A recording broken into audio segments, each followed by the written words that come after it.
বিয়ের 2 মাস পর থেকেই আমি একটা বিষয় খুব ভালো করে লক্ষ্য করতাম। আমার ছোট বোন তানিয়া যখন আমার বাসায় আসতো, আমার স্বামী তখন আমার সাথে ঘুমাতে চাইতো না। কোল বালিশটা নিয়ে অন্য রুমে চলে যেত। আর আমার সাথে না ঘুমানোর কারণটাও আমি বুঝতাম না। এরপর আমি আমার বোনকে গিয়ে যখন বলতাম, তুই একা ঘুমাতে ভয় পাবি, তুই আমার সাথে ঘুমা, তখন সেও আমার সাথে ঘুমাতে চাইতো না। আমার ছোট বোন তানিয়া বলতো ওর পাশে কেউ থাকলে নাকি ওর ঘুম আসে না, তাই আমার সাথে ঘুমাতো না। এই বিষয়গুলো আমাকে ইদানিং খুব ভাবাচ্ছে।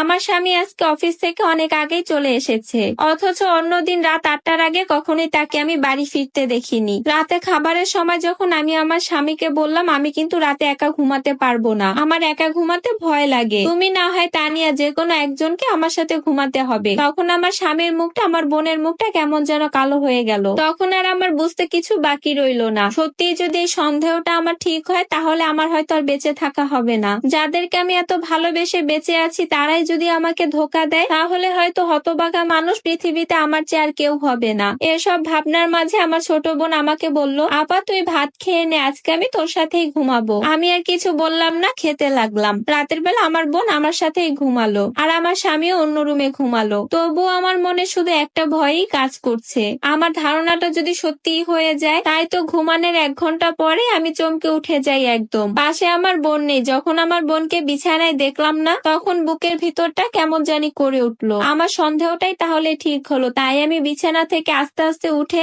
আমার স্বামীর রুমের দিকে এগিয়ে গেলাম। যখন দেখলাম আমার স্বামীর রুমের বাতিটা জ্বালানো, তখন আমার সন্দেহটা সত্যি বলে মনে হলো। আমি দরজার কাছে গিয়ে দেখলাম দরজা লাগানো। ঠিক তখনই আমার বোন পিছন থেকে আমার গায়ে হাত রাখলো। আমি ওকে দেখে কিছুটা কেঁপে উঠি। দেখে বুঝতে পারলাম ও বাথরুমে গিয়েছিল। আমি শুধু শুধু আমার বোনটাকে নিয়ে খারাপ চিন্তা করছি। আমার স্বামীও হয়তো ভুল করে বাতিটা নিভাতে ভুলে গিয়েছিল। আমি আর সন্দেহ না করে সেদিনের মতন আমি আর আমার বোন রাতের বেলা ঘুমিয়ে পড়ি। পরের দিন সকালবেলা আমার স্বামী আর আমার বোন বাসা থেকে একসাথে বের হবে। আমার স্বামী তার অফিসে যাবে, আর আমার বোন তার একটা বান্ধবীর বাসা যাবে। একথা বলেই বাসা থেকে বের হবে। আমি ভাবলাম অন্য কিছু, তাই আমার বোন